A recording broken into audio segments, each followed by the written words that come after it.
अजित पवारांच्या वेषांतर नाट्यावरून राजकारण पेटले। राज्यातल्या विरोधी पक्षनेता वेषांतर करून केंद्रीय गृहमंत्र्यांना भेटायला जातो आणि गृहमंत्री फक्त स्वतःच्या पक्षाचा विचार करतात, त्यामुळे त्यांनी गृहमंत्री पदी राहण्याचा अधिकार नसल्याचं उद्धव ठाकरे म्हणाले। सरकार गुत्तेदार, ठेकेदार आणि जाहिरातदारांचं असल्याची टीका ठाकरे पक्षाच्या नेत्या सुषमा अंधारे यांनी केली। जाहिरातीमध्ये फोटो वापरत असताना महिलांची परवानगी घेणं आवश्यक असतं, मात्र परवानगी घेण्यात आली नाही, हे धक्कादायक असून त्यांच्यावरती कारवाई करावी अशी मागणी अंधारे यांनी केली। शिवसेना आणि राष्ट्रवादी आमदार अपात्रता प्रकरणी सुप्रीम कोर्टात 7 ऑगस्ट रोजी सुनावणी होणार आहे। दोन्ही प्रकरणे एकाच दिवशी ऐकली जाणार आहेत। शिवसेना आणि राष्ट्रवादीच्या 4ही पक्षकारांना उत्तर सादर करण्याचे आदेश कोर्टाने दिले आहेत। आपल्यावर झालेल्या हल्ल्याचा मास्टरमाइंड राज ठाकरे आहेत का, याचाही शोध घेतला पाहिजे अशी शंका अमोल मिटकीर यांनी उपस्थित केली। महायुतीमध्ये मनसेसारखा पक्ष नको असं आवाहन महायुतीच्या नेत्यांना त्यांनी केलं। मुंबईतल्या रस्त्यांच्या कामावरून आदित्य ठाकरेंनी शिंदेंवर निशाणा साधलाय। महाराष्ट्रात लाडका कॉन्ट्रॅक्टर योजना सुरू असून काम झालं नाही तरी प्रकल्पाची किंमत वाढते। ब्लॅकलिस्ट झालेल्या कॉन्ट्रॅक्टरना पुन्हा काम दिलं जातं अशी टीका आदित्य ठाकरेंनी केली आहे। भाजपला पराभूत करण्यासाठी सर्वांनी एकत्र यावं। आंबेडकर जर बरोबर राहिले असते तर लोकसभेत आणखी चांगला निकाल लागला असता। त्यांनी आमच्याबरोबर यावं असं सूचक विधान रोहित पवारांनी केले। आंबेडकरांच्या टीकेवर रोहित पवारांनी लातूरच्या पत्रकार परिषदेत हे भाष्य केलं। मास्क आणि टोपी घालून विमान प्रवास केलेला व्यक्ती नेमका कोण याची माहिती काढण्यात यावी। देशाच्या सुरक्षिततेचा हा प्रश्न आहे, दोषींवर योग्य ती कारवाई करावी असं मत रोहित पवारांनी अजित पवार यांच्या कथित विमान प्रवासाबद्दल व्यक्त केले। ते लातूर जिल्ह्याच्या दौऱ्यादरम्यान असताना बोलत होते। फडणवीसांच्या सांगण्यावरून चित्रा वाघ यांनी आपलं घर फोडल्याचा आरोप राष्ट्रवादी शरद पवार गटाच्या विद्या चव्हाण यांनी केला। त्याचबरोबर त्यांनी एका पेनड्राईव्ह मधलं संभाषण पत्रकार परिषदेमध्ये ऐकवत चित्रा वाघ यांच्यावर आरोप केले। तर चव्हाणांची सून शरद पवारांच्या राष्ट्रवादीतल्या नेत्यांकडे गेली होती, मात्र त्यांची कुणीही मदत केली नसल्याचा पलटवार चित्रा वाघ यांनी केला। गप्प बसायचं असं होणार नाही, जशास तसं उत्तर देऊ असा इशारा भाजप आमदार नितेश राणे यांनी उरणमध्ये दिला। नवी मुंबईत यशस्वी शिंदेची हत्या झाली होती। याच यशस्वी शिंदेच्या कुटुंबियांची नितेश राणेंनी सांत्वनपर भेट घेतली। मनसे अध्यक्ष राज ठाकरेंच्या पत्नी शर्मिला ठाकरे यांनी उरणमध्ये यशस्वीच्या कुटुंबियांची भेट घेतली।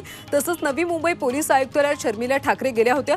तुम्ही तुमची दहशत दाखवा असं म्हणत पोलिसांबाबतची नाराजी यावी शर्मिला ठाकरे यांनी व्यक्त केली आहे।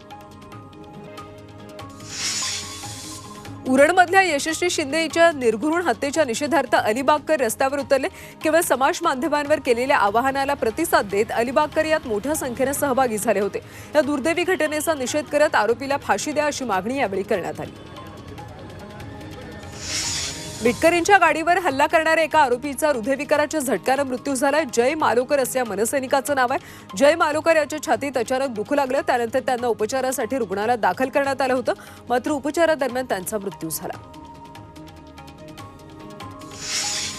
राज ठाकरे आणि उत्तम जानकरांनी अजित पवारांवर केलेल्या टीकेनंतर हसन मुश्रीफ आक्रमक झालेत। अजित पवारांची विरोधकांच्या मनात धडकी भरली अशा शब्दात मुश्रीफांनी राज ठाकरेंना प्रत्युत्तर दिलं। यावेळी त्यांनी उत्तम जानकरांचाही समाचार घेतला।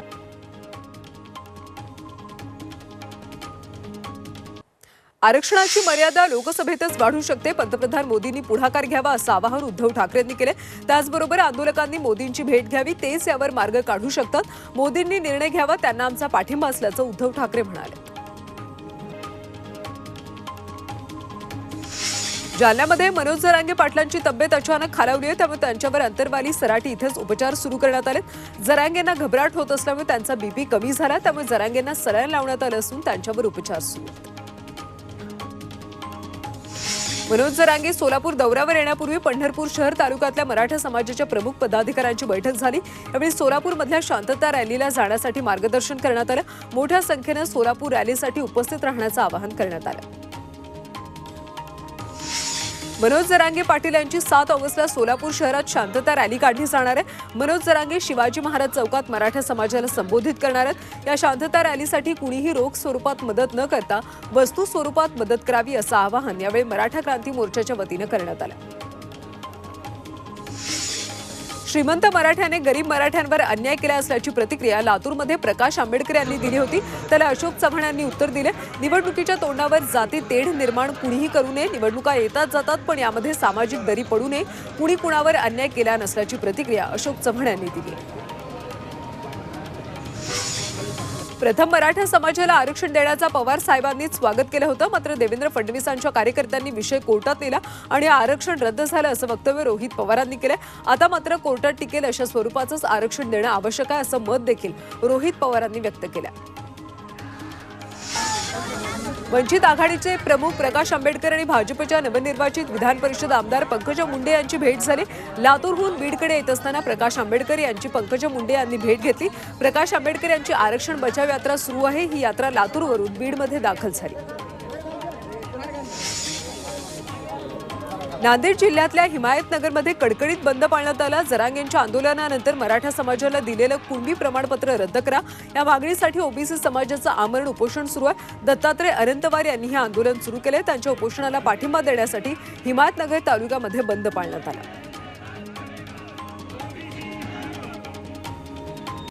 महाराष्ट्रातल्या मुख्यमंत्री माझी लाडकी बहीण योजनेचा लाभ उत्तर भारतीय बहिणींना मिळणार आहे. शिवसेना शिंदे गटाचे नेते संजय निरुपम यांनी याबाबतची माहिती दिली. मुख्यमंत्री माझी लाडकी बहीण योजनेसाठी उत्तर भारतीय महिलांसाठी विशेष सुविधा देण्यात आल्याचं निरुपमांनी सांगितलं.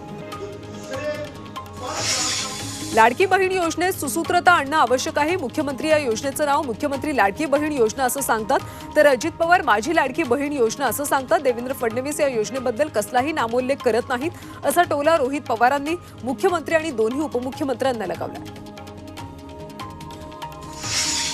अहमदनगरचे भंडारदरा धरण आता पूर्ण क्षमतेनं भरण्याच्या मार्गावर आहे. गेल्या 15 दिवसांपासून सुरू असलेल्या जोरदार पावसामुळे 11 टीएमसी क्षमता असलेल्या धरणाचा पाणीसाठा 90% गेला. साताऱ्याच्या धोम धरणामध्ये पाण्याची आवक वाढल्यानं कृष्णा नदीपात्रात विसर्ग सुरू करण्यात आला. धोम धरणाच्या 2 वक्र दरवाजामधून 2500 क्युसेक विसर्ग सुरू करण्यात आला. पायथा वीजगृह आणि 2 वक्र दरवाजातून एकूण 2500 क्युसेक इतका कृष्णा नदीपात्रात विसर्ग सुरू. यवतमाळचा येळबारा धबधबा ओसंडून वाहत असल्यानं पर्यटकांची या ठिकाणी गर्दी होती.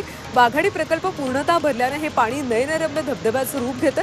या भागात प्राचीन हेमाडपंथी शिवालय असल्यानं श्रावण महिन्यात भक्तांची देखील मांदियाळी या ठिकाणी असते.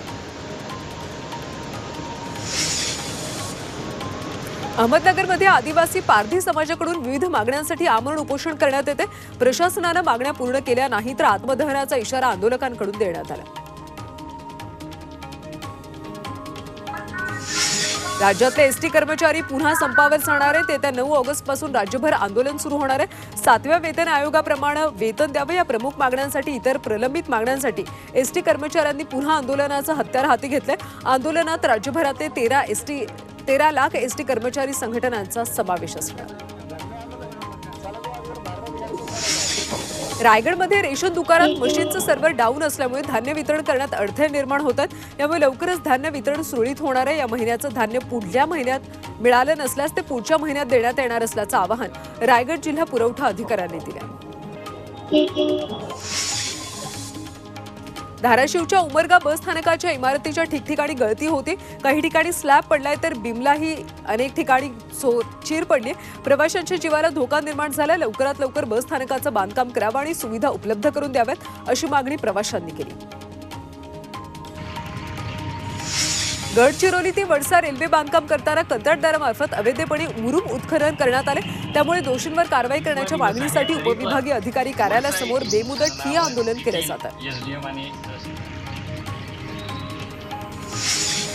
कल्याणच्या टाटा पॉवर परिसरातल्या एका घरावर अचानक गंजलेला विद्युत खांब कोसळला. त्यामुळे कविता जाधव यांच्या घराचं छत आणि भिंत पडून त्यांचं मोठं नुकसान झालं. या खांबाची तक्रार विद्युत विभागाकडे करून देखील याकडे दुर्लक्ष करण्यात आलं. त्यामुळे झालेल्या नुकसानीची भरपाई मिळण्याची मागणी त्यांनी केली. जालन्यातल्या रस्त्यांवर जनावरं ठाण मांडून बसले. त्यामुळे वाहन चालकांना याचा मोठा त्रास सहन करावा लागतो. तर अनेक ठिकाणी या जनावरांमुळे वाहतूक कोंडीही निर्माण होते. मात्र प्रशासनानं अद्याप याची दखल घेतलेली नाहीये. तर तक्रार करून देखील प्रशासनानं दुर्लक्ष केलं. वाशिममध्ये पूस नदीला पूर आल्यानं वारा उमरा वाशिमला जोडणारा रस्ता बंद झालाय. पुरामुळे पूल तुटला आणि 9 ते 10 गावांचा वाशिम तालुक्यापासून संपर्क तुटला. बांधकाम विभागानं तात्काळ इथे पूल बांधून द्यावा अशी मागणी ग्रामस्थांनी केली. मुरबाड कल्याण नगर या राष्ट्रीय महामार्गाच्या चौपदरीकरणाचं काम अतिशय संथ गतीने सुरू आहे. मात्र या दरम्यान पावसाळ्यामुळेही या महामार्गाची दुरवस्था झाली. राष्ट्रीय महामार्गावर सर्वच ठिकाणी खोदून ठेवलेल्या रस्त्यावर प्रचंड खड्डे पडले असून सर्वत्र चिखल झाला. या रस्त्याची दुरवस्था ड्रोनच्या माध्यमातून टिपलेली आहे. अशू फोटोग्राफी आहे. अमरावतीच्या वाठोडा शुक्लेश्वर इथल्या विद्यालयाच्या जाण्याच्या रस्त्याची पावसामुळे दुरावस्था झाली. मात्र शाळेसाठी चिखलातून विद्यार्थ्यांना प्रवास करावा लागतोय. मग शाळेसाठी पक्का रस्ता तयार करून देण्यात यावा अशी मागणी आता विद्यार्थ्यांनी केली. वाशिम तालुक्यातल्या वाळके गावामध्ये पावसामुळे रस्त्यांची दुरवस्था झाली. खड्ड्यांमुळे रस्त्यांची चाळण झाली. यात पावसामुळे प्रचंड चिखल झालाय. गावात सर्वत्र दुर्गंधी पसरली. खराब रस्त्यांमुळे अपघातांचं प्रमाण देखील वाढलंय. त्यामुळे वाळकी ग्रामस्थ रस्ते दुरुस्तीची मागणी करतात. पंढरपूर तालुक्यातल्या भीमा नदीकाठच्या तरट गावामध्ये अद्यापही पक्का रस्ता नाहीये. त्यामुळे पावसात ग्रामस्थांचे मोठे हाल होतात. पावसाळ्यात हा कच्चा रस्ताही वाहनांसाठी बंद होतो. त्यामुळे गावकऱ्यांना पायी किंवा खासगी वाहनानं जावं लागतं. गावात एसटी येत नसल्यानं विद्यार्थ्यांना शाळेत जाण्यासाठी 4 किलोमीटरची लांब पायपीट करावी लागते. कल्याणमध्ये केडीएमसी विरोधात मनसेकडून सेल्फी विथ खड्डा उपक्रमाचे बॅनर लावण्यात आले. बॅनरच्या माध्यमातून आपल्या परिसरातल्या खड्ड्यांचे सेल्फी आम्हाला पाठवा आणि आकर्षक बक्षीस जिंका असं आवाहन मनसेच्या वतीनं करण्यात आले. रस्त्यांवरच्या खड्ड्यांमधून प्रवास करताना वाहन चालकांना मनस्ताप सहन करावा लागतो.